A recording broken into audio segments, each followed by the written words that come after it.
Samajwadi party में सुलह का मामला फिर अटका। अखिलेश ने मुलायम सिंह के फॉर्मूले को ठुकराया। राष्ट्रीय अध्यक्ष पद देने से किया इनकार। समाजवादी पार्टी में कलह के बीच गठबंधन के भी कयास। अखिलेश यादव कर सकते हैं राहुल गांधी से मुलाकात। शीला दीक्षित कर चुकी हैं अखिलेश की तारीफ। बीजेपी सांसद साक्षी महाराज पर चुनाव आयोग ने कसा शिकंजा। आचार संहिता उल्लंघन मामले में नोटिस जारी कर मांगा जवाब। गाजियाबाद में 2 मंजिला इमारत जमींदोज। हादसे में एक ही परिवार के 5 सदस्यों की मौत, 5 लोग गंभीर रूप से घायल।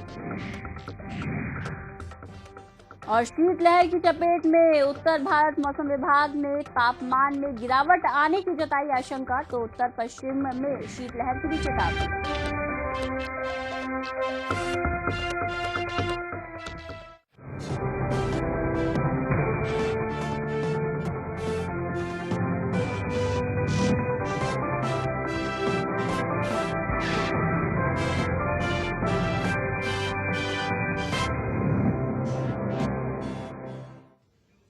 नमस्कार, स्वागत है आप सभी का यूपी स्पेशल में। आपके साथ मैं हूं रंजना शर्मा। देश की राजनीति जिस प्रदेश से चलती है वहीं पर राजनीतिक जंग छिड़ी हुई है पिता और पुत्र के बीच। समाजवादी पार्टी में पिता और पुत्र के बीच लगातार घमासान मचा हुआ है। मुलायम सिंह यादव सोमवार को चुनाव आयोग गए थे और पार्टी चिन्ह पर अपना दावा जताया था। मुलायम सिंह ने कहा था कि पार्टी सिंबल पर फैसला आयोग ही करेगा। हमने अपनी बात चुनाव आयोग के सामने रख दी है। इससे पहले मुलायम सिंह यादव ने अमर सिंह और शिवपाल के साथ मीटिंग कर इस मामले पर चर्चा की। वहीं मुलायम सिंह के साथ अमर सिंह भी चुनाव आयोग गए थे। आपको बता दें कि 9 जनवरी की तारीख आखिरी दिन था जब चुनाव आयोग के सामने अपना जवाब दाखिल करना था। इस बीच अखिलेश गुट ने भी चुनाव आयोग से मिलकर पार्टी सिंबल पर अपना दावा पेश किया। वहीं रामगोपाल यादव का कहना था कि पार्टी सभी जरूरी दस्तावेज पहले ही आयोग के सामने पेश कर चुकी है। वहीं सबके बीच खबर ये भी आ रही है कि अखिलेश यादव दिल्ली में आज राहुल गांधी से मुलाकात कर सकते हैं। इससे कयास यही लगाए जा रहे हैं कि अखिलेश कांग्रेस के साथ मिलकर यूपी में कुछ बड़ा करने की तैयारी में है।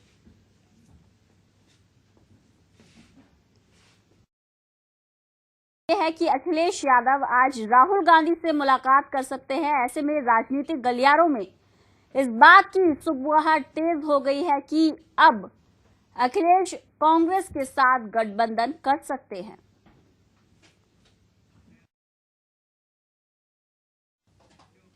वहीं समाजवादी पार्टी में मचे घमासान पर जहां पार्टी कार्यकर्ता और नेता असमंजस में हैं, वहीं अन्य राजनीतिक पार्टियों के लोग भी पार्टी की अंदरूनी कलह पर अपनी राय दे रहे हैं। इसी कड़ी में भारतीय जनता पार्टी के नेता और केंद्रीय मंत्री कलराज मिश्र ने सपा के झगड़े को लेकर कटाक्ष किया है। मिश्र ने कहा कि हमारी कमान है कि पिता और पुत्र एक ही हो जाए। वहीं पार्टी के झगड़े को खत्म करने को लेकर भी उन्होंने कहा कि अब पिता और पुत्र को साथ मिलकर चुनाव लड़ना चाहिए। हालांकि उन्होंने इसे सत्ता की लड़ाई बताते हुए तंज भी कसा। तो कामना करते हुए नजर आए हैं कलराज मिश्र की जो भी सपा के अंदर अंदरूनी कलह है वो जल्द से जल्द खत्म हो जाए। अखिलेश और मुलायम सिंह बाप बेटे के रूप में दोनों पार्टी को भी एक रूप बनाने में सक्षम बने, संपन्न बने। यही मेरा यहाँ के मुख्यमंत्री, यहाँ की समाजवादी पार्टी जिन्होंने अभियान चलाया, सरकार क्या कर रही है? अब इनके क्रियाकलाप को देख लीजिए। सत्ता के सुख के लिए वहीं भारतीय जनता पार्टी के सांसद साक्षी महाराज को चुनाव आयोग ने आचार संहिता उल्लंघन मामले में नोटिस भेजा है। उन्हें 11 जनवरी तक नोटिस का जवाब देने के लिए कहा गया है। साक्षी महाराज ने एक प्रोग्राम में कहा था कि 4 पत्नियां और 40 बच्चे वाले देश की आबादी बढ़ाने के लिए जिम्मेदार हैं। आपको बता दें कि उत्तर प्रदेश में आचार संहिता लागू है और 7 चरणों में चुनाव होने हैं। 11 फरवरी को पहले चरण में वोट डाले जाएंगे। मामले में साक्षी महाराज पर FIR भी दर्ज हुई थी। कांग्रेस नेता अखिलेश प्रताप सिंह ने कहा कि बयान का मकसद नरेंद्र मोदी के वादों से जनता का ध्यान भटकाना है। साक्षी महाराज को संसद और पार्टी से बाहर कर देना चाहिए।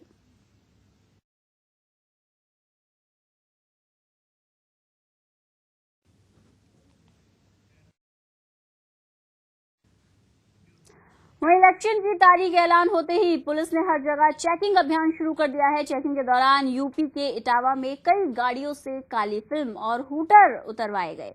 साथ ही गाड़ी से राइफल भी बरामद की गई। पुलिस कप्तान शिवहरी मीणा का कहना है कि अभियान मतदान के परिणाम तक जारी रहेगा।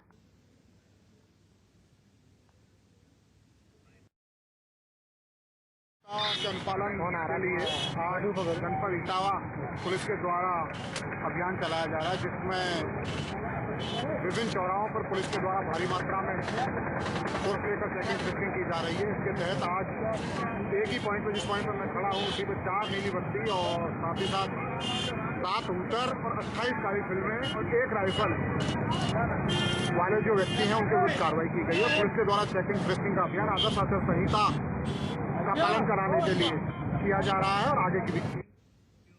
वहीं यूपी में दबंगों की दबंगई रुकने का नाम नहीं ले रही। ताजा मामला यूपी के मेरठ से सामने आया है, जहां अपनी बीमार बहन से मिलने आए 4 युवक को 4 बदमाशों ने पीट कर बुरी तरह से घायल कर दिया। वहीं इलाज के दौरान पीड़ित युवक की मौत हो गई, जिसके बाद मृतक के परिजनों ने युवकों के खिलाफ मामला दर्ज कर लिया है। फिलहाल पुलिस ने मामले में 2 आरोपियों को गिरफ्तार भी किया है। 2 आरोपियों की तलाश अभी भी जारी है।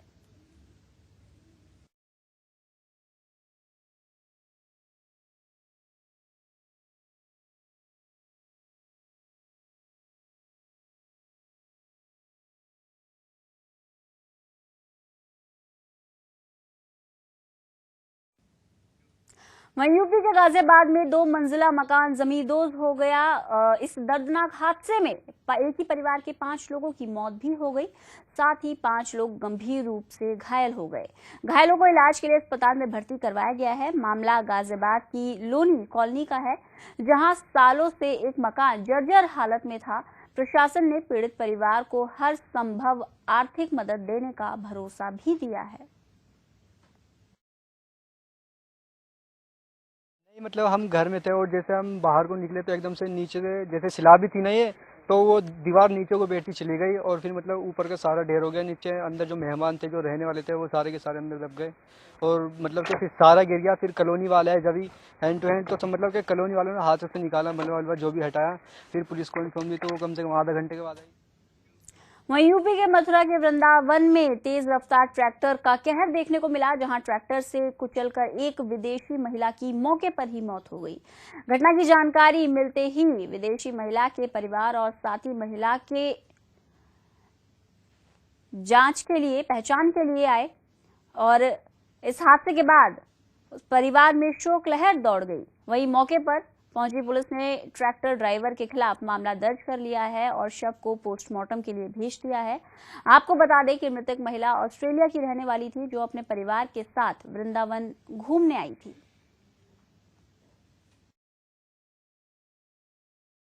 शारना की डेथ हुई, किस तरह से करती थी सेवा काउओं की? काउस की स्ट्रीट का बहुत काइंड हार्टेड इंसान, मेरा उनसे जो भी इंटरेक्शन हुआ है बहुत ही हम्बल और बहुत ही मतलब दिल से महसूस करती थी गायों के लिए और सेवा करना चाहती थी। सच्चा प्रेम था उन्हें कृष्णा की गायों। जब भी आप एक्सचेंज करेंगे तो SMS पे हमेशा रिप्लाई करती थी love Krishna cows, love Krishna cows. तो सच में she too love Krishna cows. वहीं विधानसभा चुनाव के चलते यूपी में पुलिस ने सतर्कता दिखाते हुए कार्रवाई तेज कर दी है। इसी कड़ी में आगरा के जगदीपुरा में खेतान रोड पर एक मकान पर पुलिस ने छापेमारी की, जहां से भारी मात्रा में हरियाणा की शराब, लेहन अंग्रेजी शराब की पेटियां और बोतलें बरामद हुई। साथ ही 3 लोगों को मौके से गिरफ्तार भी किया गया है। पुलिस का कहना है कि मुखबिर की सूचना पर छापेमारी की गई और ये शराब चुनाव के लिहाजे से बनाई जा रही थी।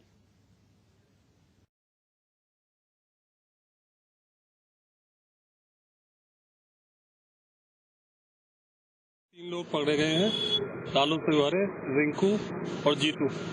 ये मुखबिर की सूचना मिली थी हमें कि अपने घर में शराब मिक्स करके बनाते हैं, जिसमें कुछ हरियाणा की शराब रहती है, कुछ देसी से बनाते हैं, जिसमें 7,500 लीटर।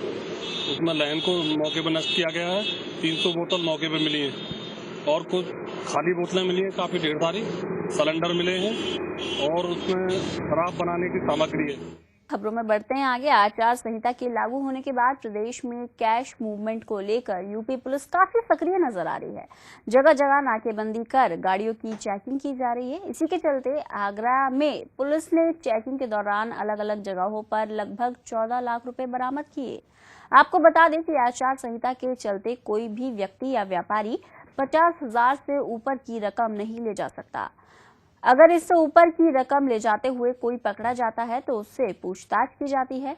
फिलहाल पुलिस ने बरामद रुपयों को जब्त कर मामले की जानकारी इनकम टैक्स विभाग को दे दी है। आचार संहिता लगने के बाद चुनाव आयोग के बड़े क्लियर इंस्ट्रक्शन हैं कि शहर में कहीं भी कैश का मूवमेंट भारी मात्रा में नहीं होना चाहिए। लोगों को जानकारी मिली थी। इसी क्रम में फ्लाइंग स्क्वाड और एसएसपी हमारी टीम्स लगी हुई है और जगह जगह शहर में नाकाबंदी का चेकिंग कर रही है, जिसमें कि कैमरे के मूवमेंट को लेकर स्ट्रिक्टली मॉनिटर किया जा रहा था। तो उसी क्रम में थाना हरी पर्वत में पंजाब क्षेत्र में जो चेकिंग लगी हुई थी उसमें 2 अलग अलग जगहों पर कैश की बरामदगी हुई है। उन लोगों से पूछताछ की जा रही है। इनकम टैक्स सिक्योरिटीज को हमने इन्फॉर्म कर दिया है। पूरी डिटेल में इनकम टैक्स सिक्योरिटी से पूछताछ करेगी।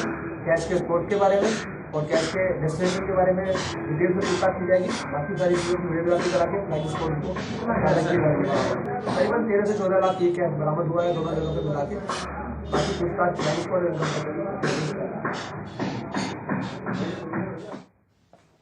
वहीं यूपी समेत 5 राज्यों में चुनावों के ऐलान के बाद ही सभी जिलों के प्रशासन सतर्क दिखाई दे रहे हैं।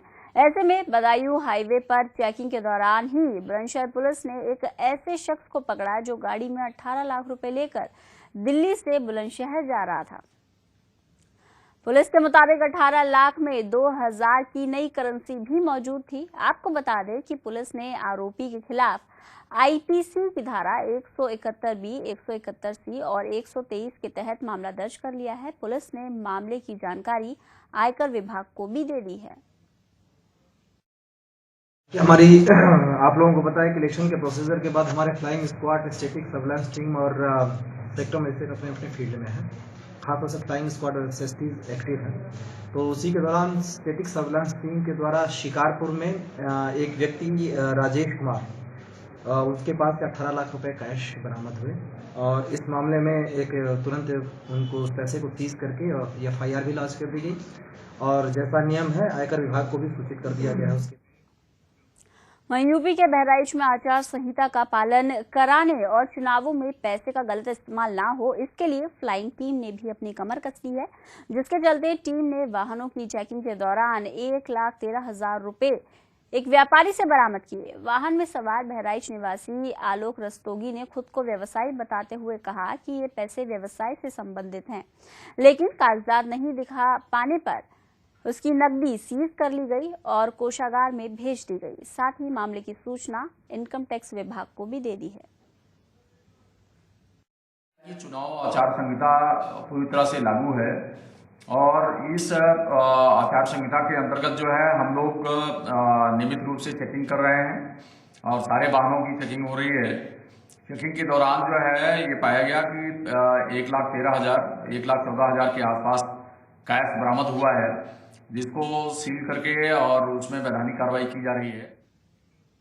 और अब जो खबर हम आपको बताने जा रहे हैं, इससे ज्यादा निराशा की खबर शायद ही कोई हो सकती हो कि देश की सुरक्षा करने वाले जवानों की हालत आज बद से बदतर हो गई है। दरअसल बीएसएफ में एक जवान ने सोशल मीडिया पर एक वीडियो वायरल कर बताया कि उन्हें खाने के लाले पड़े हुए हैं। कई घंटों तक जवान सीमा पर कड़ी धूप में, कड़ी ठंड पर देश की रक्षा करते हैं, लेकिन जब वो लौटकर अपने ठिकानों पर जाते हैं तो उन्हें रोटी तक नहीं मिलती। और वहीं गृह मंत्री राजनाथ सिंह ने इस मामले की जांच के आदेश दे दिए हैं।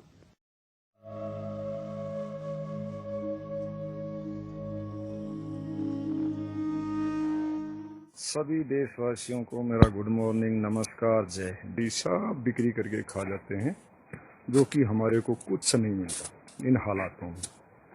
ऐसी किन हालात हैं, कई बार तो जवान भूखे पेट भी सोना पड़ता है। मैं सुबह का नाश्ता आपको दिखाऊंगा जो कि एक पराठा मिलता है, जिसमें ना कुछ भी नहीं है, ना अचार है, ना सब्जी है, सिर्फ चाय के साथ। दोपहर का खाना मैं आपको दिखाऊंगा, कंटिन्यू दाल जो है जिसके अंदर सिर्फ हल्दी और नमक होगा, उसके सिवाय कुछ नहीं होगा। रोटियों की हालात भी दिखाऊंगा। मैं फिर कह रहा हूँ, भारत सरकार सब कुछ देती है, भारत सरकार के सब कुछ आता है, स्टोर भरे पड़े हैं, लेकिन वह सब बाजार में चला जाता है। कहाँ जाता है, कौन बिक्री करता है, इसकी जांच होनी चाहिए। बीएसएफ जवान की गुहार सुनो सरकार। जवान ने लगाए गंभीर आरोप। घंटों की सख्त ड्यूटी के बदले एक पराठा, न अचार है न सब्जी है, सिर्फ चाय। मैं रहूं या ना रहूं, सीमा पर तैनात जवान के बनाए गए इस वीडियो के पीछे की मंशा पर सवाल खड़े हो गए हैं, जिसमें जवान बता रहा है कि देश की सुरक्षा करने वाले जवान किन हालातों में जी रहे हैं। लेकिन वीडियो के जरिए इस जवान ने सेना के आला अधिकारियों पर भी बेहद गंभीर आरोप लगाए हैं। जवान का कहना है कि उन्हें खाना ठीक से नहीं दिया जाता और कुछ अधिकारी तो जवान के लिए आए खाने को भी हड़प जाते हैं। जवान ने सरकार पर सवाल न उठाते हुए कहा कि बीएसएफ अपने जवानों की जरूरतों को पूरा करने के लिए तैयार रहता है, लेकिन उच्च अधिकारी सब बिक्री करके खा जाते हैं, जिससे हमें इन हालातों में कुछ नहीं मिलता। कई बार ऐसे हालात होते हैं कि जवानों को भूखा भी सोना पड़ता है। देश का ये सपूत अपने ही अधिकारियों से अपनी जान को खतरा बता रहा है, और पता है डर की वजह है भी तो क्या, सिर्फ 2 जून की रोटी। पूरा मामला देखने से पहले जवान का दर्द सुनिए। सभी देशवासियों को मेरा गुड मॉर्निंग, नमस्कार, जय हिंद। हम किसी सरकार को कोई दोष नहीं देना चाहते, क्योंकि सरकार हर चीज हर सामान हमारे को देती है, लेकिन उच्च अधिकारी सब बिक्री करके खा जाते हैं, जो कि हमारे को कुछ नहीं मिलता इन हालातों में। ऐसी हालात हैं, कई बार तो जवान भूखे पेट भी सोना पड़ता है। मैं सुबह का नाश्ता आपको दिखाऊंगा, जो कि एक पराठा मिलता है, जिसमें ना कुछ भी नहीं है, ना अचार है, ना सब्जी है, सिर्फ चाय के साथ। दोपहर का खाना मैं आपको दिखाऊंगा, कंटिन्यू दाल जो है, जिसके अंदर सिर्फ हल्दी और नमक होगा, उसके सिवाय कुछ नहीं होगा। रोटियों की हालात भी दिखाऊंगा। मैं फिर कह रहा हूँ, भारत सरकार सब कुछ देती है, भारत सरकार के सब कुछ आता है, स्टोर भरे पड़े हैं, लेकिन वह सब बाजार में चला जाता है। कहाँ जाता है, कौन बिक्री करता है, इसकी जांच होनी चाहिए। अन्य प्रधानमंत्री जी से भी कहना चाहता हूँ कि कृपा करके इसकी जांच करवाएं। दोस्तों, ये वीडियो डालने के बाद शायद मैं रहूँ या ना रहूँ, क्योंकि अधिकारियों के बहुत बड़े हाथ है, वो मेरे साथ कुछ भी कर सकते हैं, कोई भी कुछ भी हो सकता है, आप सोच सकते हो। इसलिए इस वीडियो को ज्यादा से ज्यादा फैलाएं। परिवार का पेट भरने और देश सेवा के लिए जवान सेना में भर्ती होते हैं। घंटों की सख्त ड्यूटी और हर पल जान का खतरा, लेकिन उससे ऊपर पेट की भूख। ड्यूटी तो पहले से ही सख्त है, ऊपर से खाना ना मिले तो हाल और बुरे हो जाते हैं। आपसे एक अनुरोध करना चाहता हूँ। मैं बीएसएफ 29 बटालियन सीमा सुरक्षा बल का जवान, जो कि हम लोग सुबह 6 बजे से शाम को इस बर्फ के अंदर 5 बजे तक कंटिन्यू 11 घंटे ड्यूटी, वो भी स्टैंडिंग खड़े होकर होते हैं। कितना भी बर्फ हो, कितना भी बारिश हो, तूफान हो, यही हालातों में हम ड्यूटी कर रहे हैं। पीछे का दृश्य शायद आप लोग देख रहे हों, फोटो में शायद आपको बहुत अच्छे लग रहे होंगे, लेकिन हमारी क्या सिचुएशन है, ना ये कोई मीडिया दिखाता है, ना कोई मिनिस्टर सुनता है, कोई भी सरकारें। हमारी हालात वही दरबत्तर हैं। इस पूरे मामले में गृह मंत्री राजनाथ सिंह ने जांच के आदेश दे दिए हैं। खुद जवान ने ये वीडियो बनाकर फेसबुक पर डाला है। वायरल वीडियो को गृह मंत्री राजनाथ सिंह ने देखा तो उन्होंने फौरन इस पर गृह सचिव से रिपोर्ट तलब कर ली है। राजनाथ सिंह ने इस मामले में उचित कार्रवाई करने को कहा है। कार्रवाई होगी तब होगी, लेकिन सलाम है इस जवान के हौसले को, जिसने दुश्मन की तरह अपने ही घर में डाका डालने वालों की पोल खोल कर रख दी। जरूरी है कि गृह मंत्रालय जवानों की डाइट को तो सही करे ही, साथ ही आरोपी अधिकारियों पर भी कड़ी कार्रवाई करे। ओके इंडिया के लिए पूनम चौधरी की रिपोर्ट।